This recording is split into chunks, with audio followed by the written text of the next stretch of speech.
Friends, this is Ashwini Sadhnath. हम discuss कर रहे हैं इंडियन पिनल कोड का चैप्टर 4 और चैप्टर 4 में हम लोग डिस्कस कर रहे हैं जिस पे 2 लेक्चर हम लोग पहले डिस्कस कर चुके हैं जनरल एक्सेप्शंस में। जनरल एक्सेप्शंस जो कि chapter 4 of Indian penal code में दिया गया है और ये दिया गया है सेक्शन 76 से लेकर सेक्शन 106 तक। इस पूरे टॉपिक को अच्छे से समझने के लिए हमने 7 पार्ट्स में इसको डिवाइड करके पढ़ा है। पहला मिस्टेक ऑफ फैक्ट था हमारा जो सेक्शन 76 और सेक्शन 79 में हमने देखा। सेकंड हमारा जुडिशियल एक्ट था सेक्शन 77 और सेक्शन 78। मिस्टेक ऑफ फैक्ट में सेक्शन 76 हमने देखा था जिसमें बाउंड बाय लॉ होता है एक पर्सन और 79 में जस्टिफाइड बाय लॉ होता है। मतलब मिस्टेक ऑफ फैक्ट में भी excuse but mistake of law can't be excuse. फिर हमने जुडिशियल एक्ट देखे थे, प्रिविलेज है। 77 में जज को प्रिविलेज दिया गया है। 78 में जज के ऑर्डर से अगर कोई पर्सन काम करता है तो उसको प्रिविलेज दिया गया है। इसके बाद हमने थर्ड देखा था एक्सीडेंट्स, सेक्शन 80 में बचाव दिया गया है। एब्सेंस ऑफ क्रिमिनल इंटेंशन, इसमें हमने देखा सेक्शन 81 से 86 तक और सेक्शन 92 से 94 तक। 81 में हमने नेसेसिटी देखा कि अगर किसी बड़ी हार्म को बचाने के लिए कोई छोटी हार्म करनी पड़ जाए तो कोई ऑफेंस नहीं है। 82 और 83 चिल्ड्रन के लिए था, अगर बिलो देन 7 ईयर्स है तो 82, above the 7 and below the 12 years है तो 83। 84 में इंसैनिटी देखा हमने। 85 और 86 इंटॉक्सिकेशन के लिए था।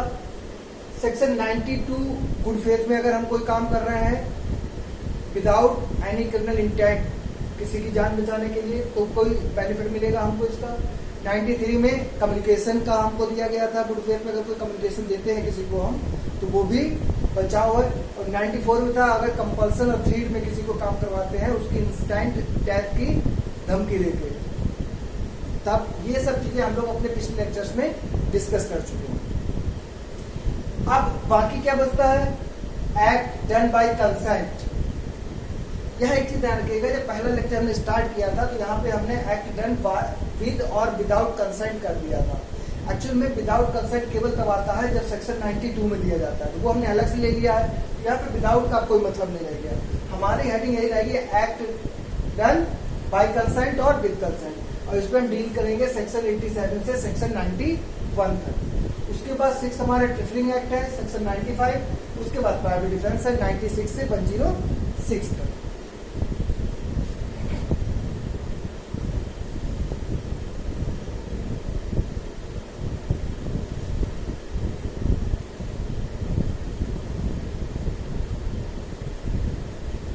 यानी कि अब हम देखेंगे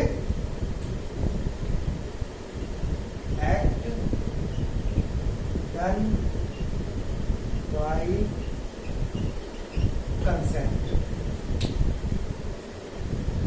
और एक्ट डन बाय कंसेंट में सेक्शन हमें देखना है सेक्शन 87 टू 91।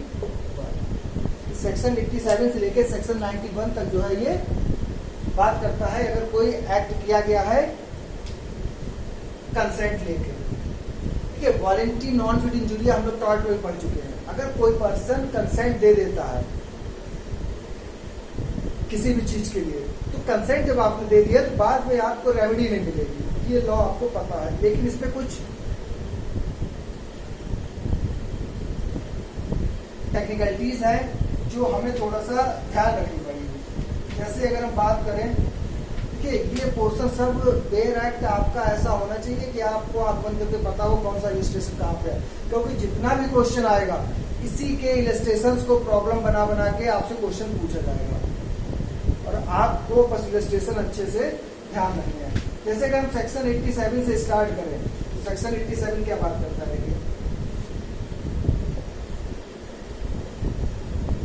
सेक्शन 87 कह रहा है act not intended,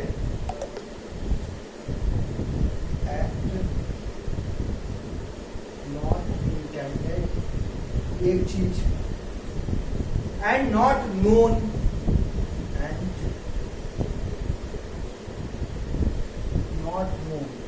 act not intended and not known to be likely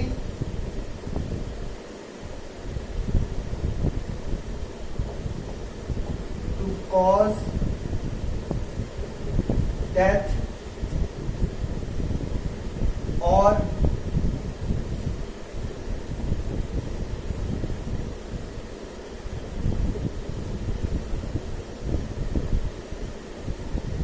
grievous hurt done by consent. अब मतलब समझिए इसका, ये कह रहा है act not intended not known, ना उसका इंटेंशन हो कोई ऐसा काम करने का और ना वो जानता हो कि इससे ऐसा काम हो सकता है। दो अलग अलग चीजें हो गई। इसका कह रहा है क्या ना जानता हो, to be likely to cause death और grievous hurt done by consent. मतलब ये है कि आप जब भी कंसेंट से बचाव तो देता है सेक्शन 87 में कंसेंट, और ये कंसेंट किसकी होनी चाहिए, मेजर पर्सन की होनी चाहिए, यानी कि कम से कम नहीं तो 18 ईयर्स का वो पर्सन हो। ठीक, 18 ईयर्स से ऊपर का पर्सन होगा तभी उसकी कंसेंट मानी जाएगी, आपको पता ही है। अब जैसे मान लो हम किसी से कहें भाई अब हम जिंदगी से बहुत परेशान हो गए, हमें गोली मार दो, हमारी जान ले लो। अब वो गोली मार दे, उसके बाद कहें कि इन्होंने कहा था गोली मारने के लिए, तो कोर्ट कहेगा बहुत अच्छा इन्होंने कहा था, चलो तुम अंदर। क्यों? कंसेंट से ना तो आप किसी की जान ले सकते हैं, ना तो आप डेथ कर सकते हैं किसी की, एक चीज, और ना ग्रीवियस हर्ट कर सकते हैं आप। हम देखिए कह रहा है nothing which is not intended to cause death और grievous hurt and which is not known by the doer to be likely to cause death और grievous hurt is an offence by reason of any harm which it may cause or be intended. मतलब पूरे का मतलब केवल यही है कि अगर कोई पर्सन कोई कंसेंट दे देता है तो ये माना जाएगा कि उसके अगेंस्ट में ऑफेंस नहीं हुआ। लेकिन कंसेंट पहली बात 18 ईयर से ऊपर के पर्सन को होनी चाहिए, और इस कंसेंट से ना तो आप किसी की डेथ कर सकते हैं ना ही ग्रीवियस हर्ट कर सकते हैं। ये मेन चीज है।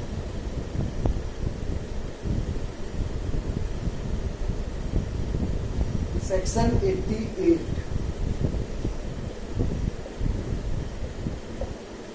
ये देखिए क्या कहना है, act not intended to cause death, act not intended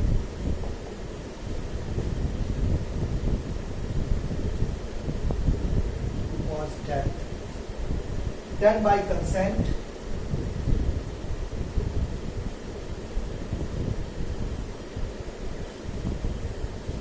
in good faith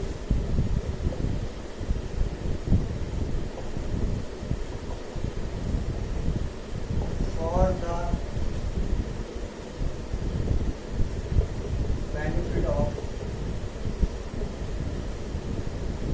other person। Technicality देखते चलिएगा। 87 में जब आपने देखा तो डेथ और ग्रीवियस हर्ट दोनों चीजें दी गई, जबकि यहां पे केवल क्या दिया है, डेथ सेक्शन 88 में। यानी कि अगर कोई काम किया गया है लेकिन उससे आप डेथ नहीं कर सकते किसी की, और कंसेंट से किया गया है, इन गुड फेथ पे किया गया है और दूसरे के बेनिफिट के लिए किया गया है। जैसे इसके इलस्ट्रेशन अगर आप देखें,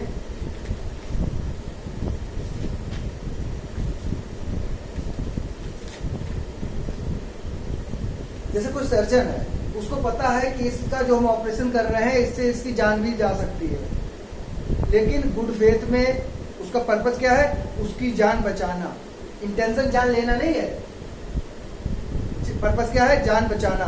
और जान बचाने के लिए अगर उसको कोई इंजरी हो जाती है, चाहे उसकी डेथ भी हो जाती है, तो फिर वो बेनिफिट इसका ले सकता है, क्योंकि वो काम किसमें कर रहा है, गुड फेथ में कर रहा है। फिर देखिए यहाँ पे एक चीज ध्यान रखिएगा, यहाँ पे ये जो टर्म गुड फेथ है ये बहुत इंपॉर्टेंट है। अब इसका मतलब ये भी नहीं है, जैसे क्या होता है कि जब भी कोई पेशेंट हॉस्पिटल जाता है तो वो क्या करते हैं, कंसेंट उसकी ले लेते हैं कि अगर आपके पेशेंट को कुछ भी हो गया तो हमारी जिम्मेदारी नहीं है, हम अपनी पूरी कोशिश करेंगे इसको बचाने की। आपने कंसेंट दे दी, उसका तो पेशेंट मर गया। कंसेंट देने के बाद भी अगर आप ये प्रूव कर दो कि इसने जो सर्जन ने एक्ट किया है वो गुड फेथ में नहीं किया है, गुड फेथ में कब होगा, जब वो प्रॉपर केयर एंड कॉशन के साथ हो। अगर आप ये प्रूव कर दो कि ये डॉक्टर नेग्लिजेंट था, आपने ये दिखा दिया कोर्ट में जाके, देखिए 4 से 6 के बीच में ऑपरेशन हुआ, ठीक, और इन डॉक्टर साहब ने इस 4 से 6 के बीच में ही 8 बार रिप्लाई किया है, फेसबुक कमेंट किए हैं, 2 बार अपना व्हाट्सएप चेक किया है, इसका मतलब ये पर्सन नेग्लिजेंट है अपने काम के प्रति।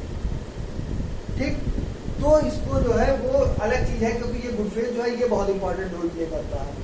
लेकिन वैसे सेक्शन 88 ये देता है कि अगर किसी ने गुड फेथ में किसी की जान बचाने के लिए, ठीक है, कोई काम कर रहा है, लेकिन यहाँ भी उसका इंटेंशन उसकी डेथ का नहीं होना चाहिए, जबकि 87 में क्या था, ग्रीवियस हर्ट भी इंक्लूड था, 88 में ग्रीवियस हर्ट एक्सक्लूड।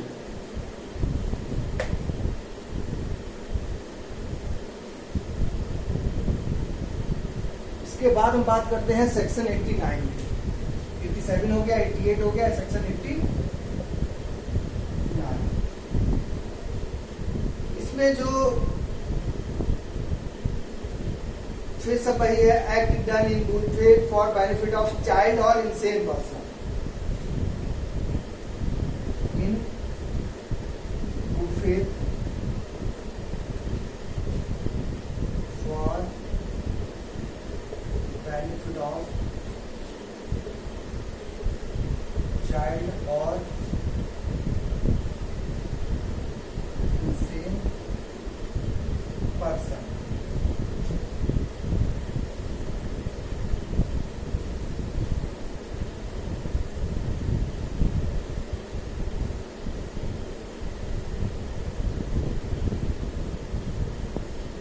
अब गुड फेथ में कोई काम हो रहा है, किसके बेनिफिट के लिए हो रहा है, किसी चाइल्ड के या किसी इंसेन पर्सन के। तो ना तो चाइल्ड इस पोजीशन में है कि वो अपनी कंसेंट दे पाए, क्योंकि चाइल्ड की कंसेंट मानी नहीं जाएगी। सेक्शन 87 में हम देख के आए हैं कि कंसेंट किसकी होनी चाहिए, मेजर पर्सन की होनी चाहिए। और अगर कोई इंसेन पर्सन है तो उसकी कंसेंट का कोई मतलब ही नहीं है, क्योंकि उसे बेचारे पता ही नहीं है सही क्या है गलत क्या है। तो सेक्शन 89 में कंसेंट फिर किसकी ली जाएगी, गार्जियन की ली जाएगी। सेक्शन 89 क्या कहता है, by the consent of guardian। अब गार्जियन की कंसेंट से अगर कोई काम किया गया है जो गुड फेथ में किया गया हो, बेनिफिट के लिए किया गया हो, चाहे चाइल्ड के, चाहे वही चीज है, जैसे किसी चाइल्ड का ऑपरेशन करना है तो चाइल्ड को कंसेंट देगा नहीं, उसकी कंसेंट कौन देगा, गार्जियन देगा उसका। अगर कोई इंसेन पर्सन है तब भी उसकी कंसेंट कौन देगा, गार्जियन देगा। यहाँ भी कुछ इन्होंने क्या किया है, प्रोवाइजो लगा दिया है। क्या क्या प्रोवाइजो लगाया है, जैसे एक बार हम पढ़े, आप देखिए, nothing which is done in good faith for the benefit of a person under 12 years. यानी कि जो चाइल्ड है, यहाँ पे ये क्वेश्चन बहुत इंपॉर्टेंट है, अंडर 12 ईयर्स। फिर देखिए, कह रहे nothing which is done in good faith for the benefit of a person under 12 years of age or of unsound mind by or by consent either express or implied of the guardian। अब guardian की consent हो, चाहे वो express हो चाहे implied हो, और other person having lawful charge of that person. अब गार्जियन नहीं है तो जिसके पास भी ऐसा चार्ज हो जो उसकी तरफ से कंसेंट दे सकता हो। is an offense by reason of any harm which it may cause or be intended by the doer to cause or to be known by the likely to cause to the person। मतलब वो जानता हो या intention ऐसा हो। अब proviso देखिए क्या क्या कहता है। पहला, that this exception shall not extend to the intentional causing of death or to attempting the cause death। पहली बात कि सेक्शन 89 में ना तो डेथ की जा सकती है और ना डेथ का अटेम्प्ट किया जा सकता है। Secondly, that this exception shall not extend to the doing of anything which the person doing it knows to be likely to cause death। जैसा हमने पहले देखा था, एक तो इंटेंशन डेथ का, दूसरा नोज कि वो जानता है कि इससे डेथ हो सकती है, सीधे सीधे डेथ नहीं कर सकता है, या उसे पता है कि वो जो एक्ट कर रहा है इससे डेथ। देखिए, इंटेंशन और जानना ये दो अलग अलग चीजें हैं। जब हम पढ़ेंगे सेक्शन 299 और 300 और अच्छे से क्लियर हो जाएगा। थर्ड देखिए, that this exception shall not extend to the voluntary causing of grievous hurt। grievous hurt भी आ गया इसमें।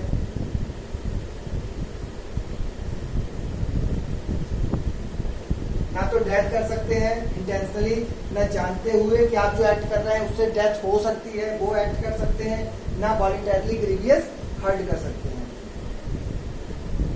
फोर्थली, अबेटमेंट हो गया। फर्स्ट डेथ हो गया, सेकंड नोनली डेथ हो गया, थर्ड हो गया आपका ग्रीवियस हर्ट, और फोर्थ हो गया अबेटमेंट। अबेटमेंट क्या होता है? किसी को उकसाना कोई करने के लिए।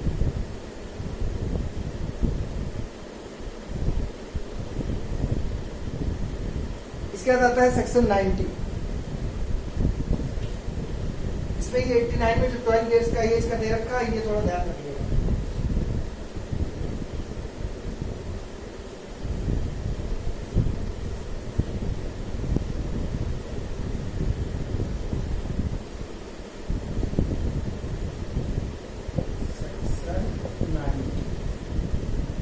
बात करता है consent not to be given under fear और मिसकंसेप्शन।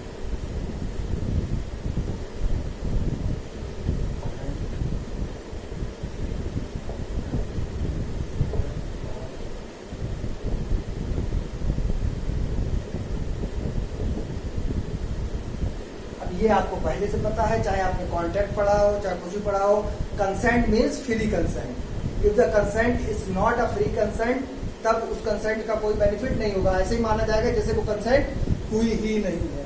तो सेक्शन 90 ये कहता है कि 87 हो, 88 हो, 89 हो, इन सभी में कंसेंट का मतलब जो है वो फ्री कंसेंट है।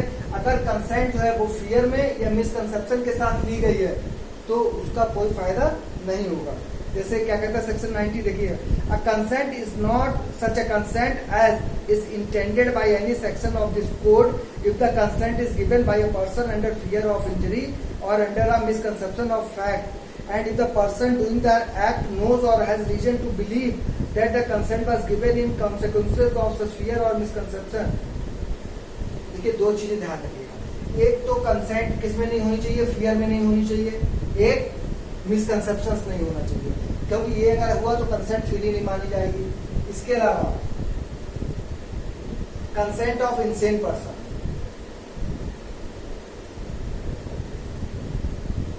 अब इंसेन पर्सन ने चाहे आपने भय भी ना दिया हो, मिसकंसेप्शन भी ना दिया हो, इवन देन इंसेन पर्सन की कंसेंट कभी भी फ्री कंसेंट नहीं मानी जाती है। अच्छा, इंसेन पर्सन साथ साथ एक और क्या हो सकता है यहाँ पे?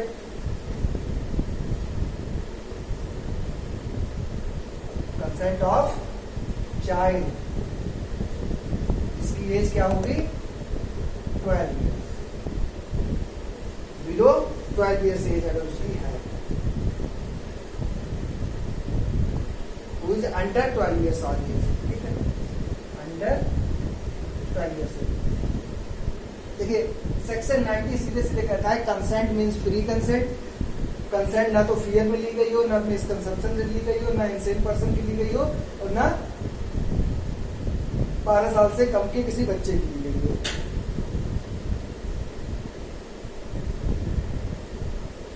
तो ये हमारा पूरा टॉपिक हुआ 87, 88, 89 और 90। अब हमें देखना है सेक्शन 91। कभी कभी क्या होता है, कुछ ऑफेंस ऐसे हैं चाहे आप कंसेंट दे या ना दे, वो अपने आप में ही एक ऑफेंस है। जैसे एक्सक्लूजन ऑफ एक्ट्स, सेक्शन 91 में बात क्या करता है? Exclusion of acts which are offences.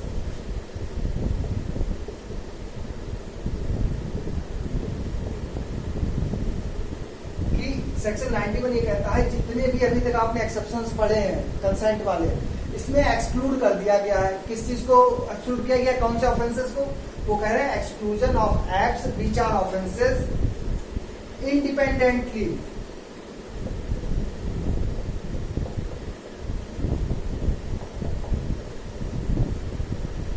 Of harm caused.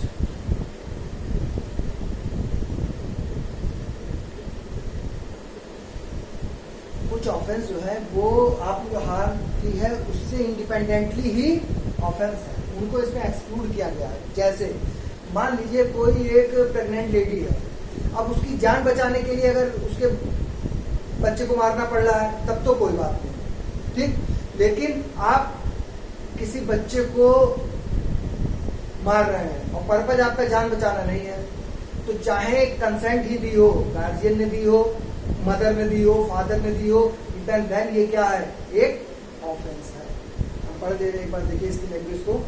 कह रहा है कि the exception in section 87, 88 and 89 do not extend to acts which are offenses independently of any harm which they may cause or be intended to cause or be known to be likely to cause to the person giving the consent or on whose behalf of the consent is given. चाहे guardian ने दी हो चाहे उस person की हो, illustration क्या दिया है, causing miscarriage unless caused in good faith for the purpose of saving the life of the woman.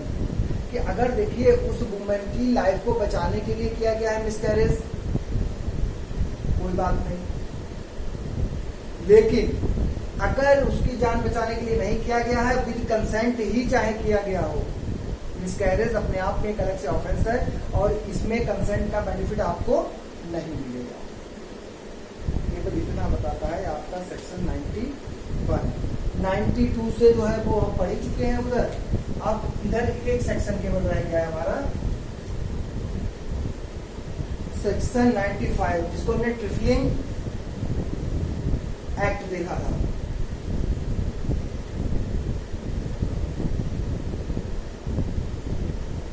Trifling act हमको देखना है सेक्शन 95। यहां से टेक्निकलिटी देखिए जो क्वेश्चन हमेशा गलत होता है। हम पढ़ के आए थे कि ऑफेंस इज इक्वल टू क्या होता है, एक्ट प्लस मैंसिया, कि एक्ट और मैंसिया अगर मिल जाएंगे तो क्या बन जाएगा, ऑफेंस बन जाएगा।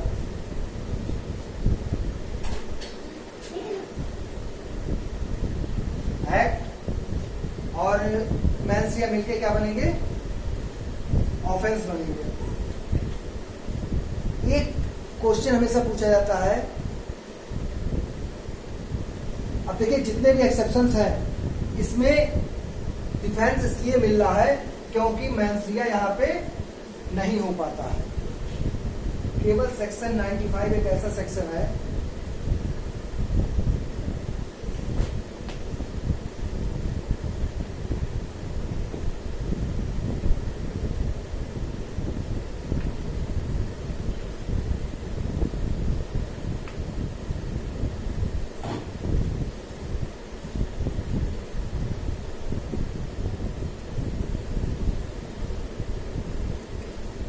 सेक्शन 95 इकलौता एक सेक्शन है जिसमें एक्ट भी होता है, मैंसिया भी होता है, even then that particular act is not considered as an offence.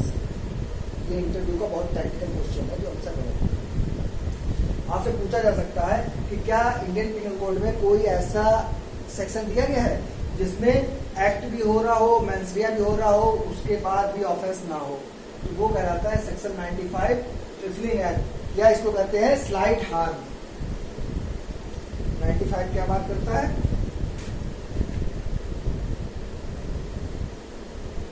Act causing slight harm.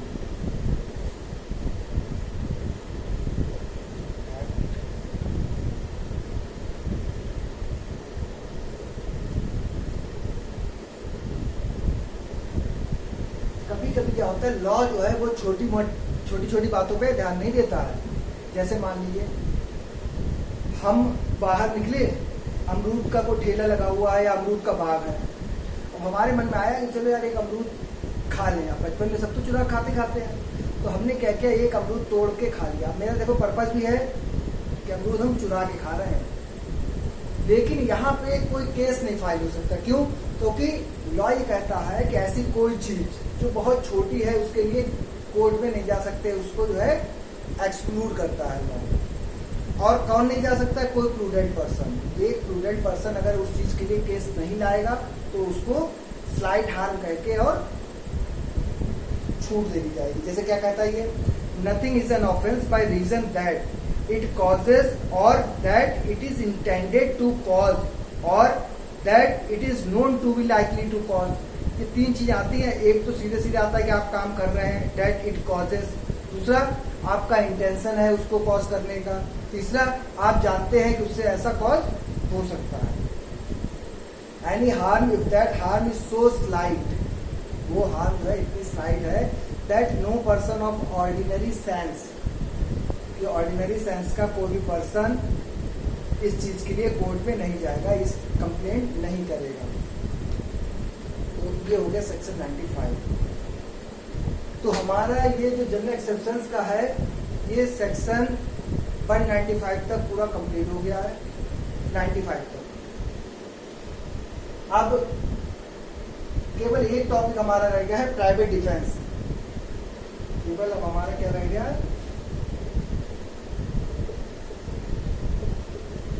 Private defence, जो हमें पढ़ना है सेक्शन 96 से लेकर 106। इसे हम आगे किसी दूसरे लेक्चर में पढ़ेंगे। तब तक इसको एक बार आप बेयर एक्ट से एक एक पॉइंट्स अच्छे से पढ़ लीजिए लेक्चर के साथ में। लेक्चर कम से कम नहीं तो 2 बार सुनिए, लेक्चर सुनिए, बेयर एक्ट पढ़िए, फिर लेक्चर सुनिए। उसके बाद अगर कोई डाउट रह जाता है तो आप उनसे पूछ सकते हैं। बाकी घर पे रहिए, सेफ रहिए, पढ़ते रहिए।